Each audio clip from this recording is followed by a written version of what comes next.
बुलेटिनमध्ये पुन्हा एकदा स्वागत। आपण एक महत्त्वाची बातमी बघूया। अमरावती माल वाहतूक संपात फूट पडलेली आहे। जिल्हाधिकारी कार्यालयावर मोर्चा काढण्यात आला होता। जिल्ह्यातील काही ट्रक चालक आणि चालक कामावर परतले नाहीत।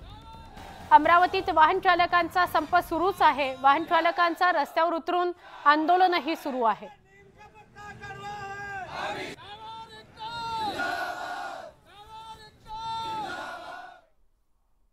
गोंदियामध्ये माल वाहतूकदारांनी जिल्हाधिकारी कार्यालयावर मोर्चा काढला। नवीन हिट अँड रन कायद्याविरोधात गेल्या 3 दिवसांपासून आंदोलन करण्यात येत आहे। जोपर्यंत मागण्या मान्य होत नाहीत तोपर्यंत आंदोलन सुरूच राहील असा इशारा देत माल वाहतूकदारांनी थेट जिल्हाधिकारी कार्यालयावर मोर्चा काढला। 2000च्या जवळपास लोक आहेत आणि पूर्ण गोंदिया जिल्ह्यातून आले आहेत। पोखरी कार्यालयावर आमचा मोर्चा आहे। त्यांना आम्ही निवेदन देऊन आपल्या ज्या मागण्या आहेत काला कानून जो हिट अँड रन याच्याबद्दल आम्ही त्यांना निवेदन देत आहोत आणि हा कायदा मागे घेण्यात यावा असं आमच्या पूर्ण गोंदिया जिल्ह्यातून निवेदन देण्यात येत आहे।